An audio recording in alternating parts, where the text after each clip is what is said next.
Hi guys, this is Vaibhav. Welcome to Adda 24/7। दोस्तों, आप सभी का स्वागत है अड्डा 24/7 पर। और आज हम लोग बात करने वाले हैं आईबीपीएस पीओ के रिगार्डिंग, जो कॉमन बैंकिंग क्वेश्चन पूछे जाते हैं हमारे इंटरव्यू में, उसके रिगार्डिंग। तो आ जाइए दोस्तों, उससे पहले हम आप सभी से गुजारिश होगी, जो नए दोस्त हैं वो चैनल को सब्सक्राइब करके बेल आइकन प्रेस कर लेंगे, ताकि आपको लाइव नोटिफिकेशन क्लासेस की मिलती रहे। एंड वीडियो को लाइक और शेयर आप सभी लोग कर लीजिएगा, ठीक है। आते हैं सबसे पहले पॉइंट के ऊपर। और सबसे पहला क्वेश्चन आपका नॉर्मली इंटरव्यू में पूछा ही जाता है, और वो है आपका क्या? तो वो है आपका पीपीआई। अगर हम बात करें पीपीआई के बारे में, तो पीपीआई का पूरा नाम क्या है?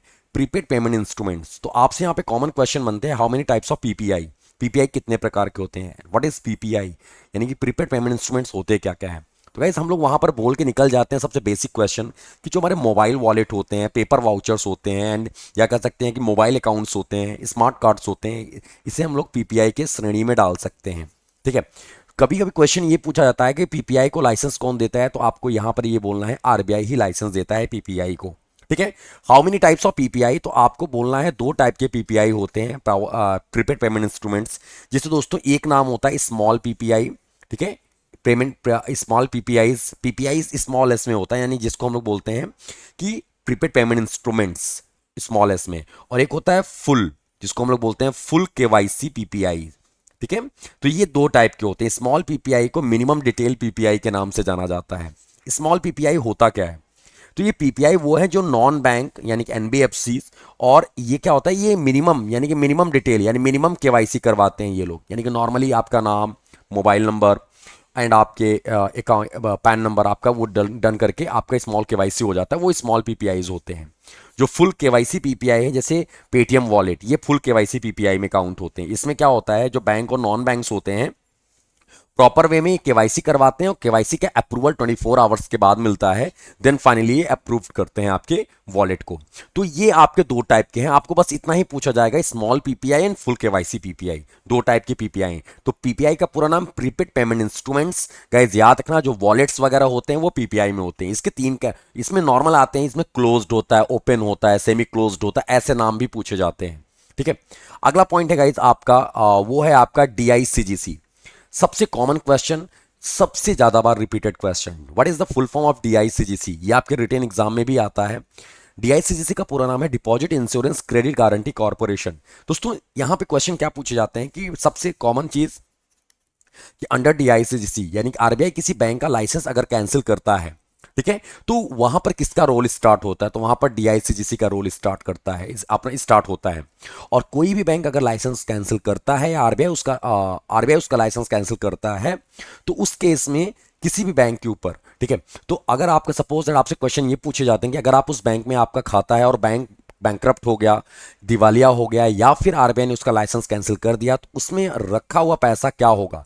तो आपको बोलना है कि 5 लाख तक का जो डिपॉजिट है हमारा इंश्योर्ड होता है, सिक्योर होगा किसके अंडर में? डीआईसीजीसी। डीआईसीजीसी एक्ट किस ईयर में लाया गया था? डीआईसीजीसी एक्ट 1961 में था, यानी कि DI deposit insurance and credit guarantee corporation act 1961। और किस ईयर में इसका एस्टैब्लिशमेंट हुआ था? इट्स 15 जुलाई 1978।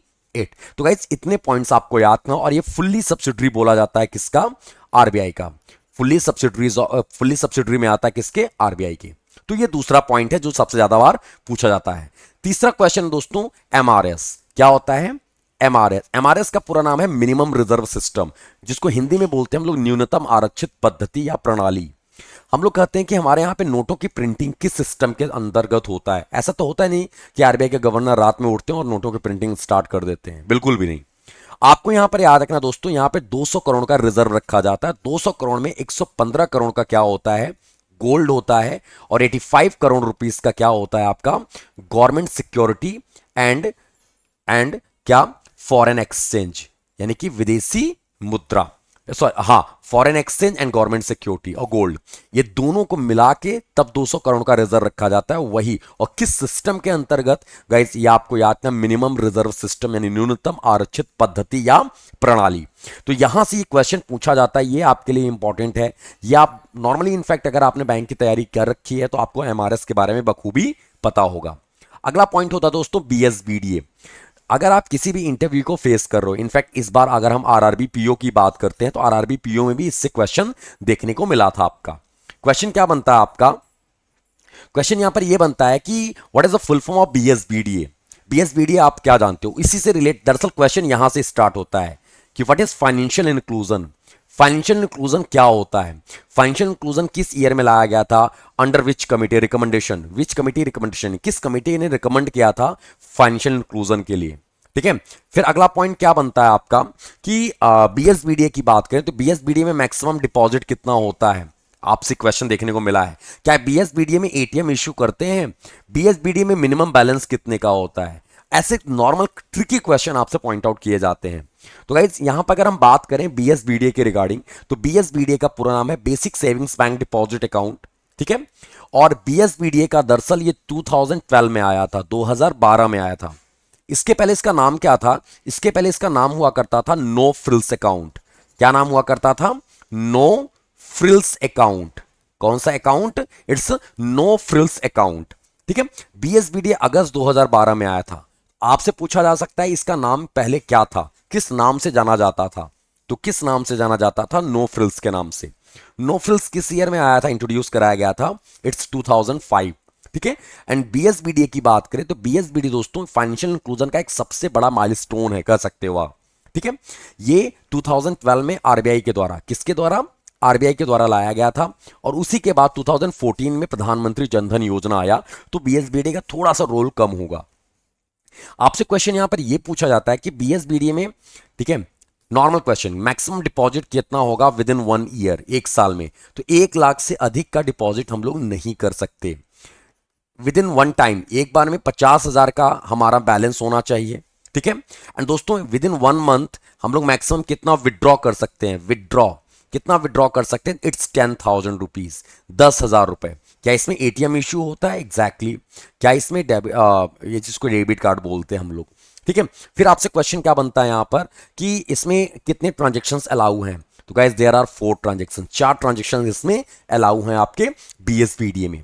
तो दोस्तों आई होप कि आपसे यहां पे जितने भी ट्रिकी क्वेश्चन बन सकते हैं, आप उन सभी ट्रिकी क्वेश्चंस को आप कवर कर सकते हो गाइस। ओके, तो दोस्तों ये तो आपके नॉर्मल नॉर्मल टॉपिक्स से जो हम लोगों ने अपडेट किया, पीपीआई हुआ, फिर अगर हम बात करें बीएसबीडीए हुआ आपका, फिर अगर हम बात करें आपका, ठीक है, और यहां पे कौन कौन से टॉपिक थे जो आप लोगों ने यहां पे कवर किया, हमारा एमआरएस था और डीआईसीजीसी था। ठीक है, एमआरएस और DICGC, minimum reserve system and DICGC. Okay guys, तो अब इसमें अगला पॉइंट हम लोग आपसे क्वेश्चन पूछा जाता है, what is the difference between UPI and UPI light. In fact आप लोगों में बहुत सारे लोग यूज करते होंगे, आजकल एडवर्टीजमेंट भी आ रहा फोन पे का कि बिना पिन के हम लोग पेमेंट कर रहे हैं, एडवर्टीजमेंट में दिखाया जा रहा है। इट्स दरअसल क्या है, ये यूपीआई लाइट है। दोस्तों क्वेश्चन आता है what is the difference between ATM and debit card. Debit card और एटीएम में अंतर क्या होता है, बहुत सारे लोग में, आप लोगों में से बहुत सारे लोग यही सोचेंगे sir there is no difference, कोई डिफरेंस नहीं इन दोनों में। दरअसल जमीन आसमान का अंतर होता है इन दोनों में, बहुत बेसिक एक डिफरेंस होता है। फिर क्वेश्चन आता है what is the difference between NEFT and RTGS. RTGS और एनईएफटी में अंतर क्या होता है, बहुत सारे क्वेश्चंस हैं।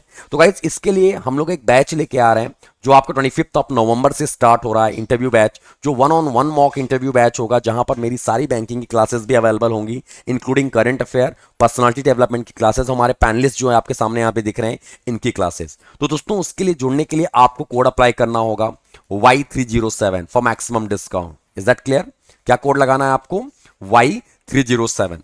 तो थैंक यू गाइस, आज के लिए फिलहाल इतना ही। हम ऐसे ही आपको ढेर सारे इंटरेस्टिंग टॉपिक जो इंटरव्यू में रिलेटेड क्वेश्चंस जो होंगे आपके, उससे रिलेटेड टॉपिक हम आपसे कवर कराते रहेंगे। तब तक के लिए दोस्तों नमस्कार, धन्यवाद, जय Hind, bye bye, take care, good night guys, have a great day, best of luck.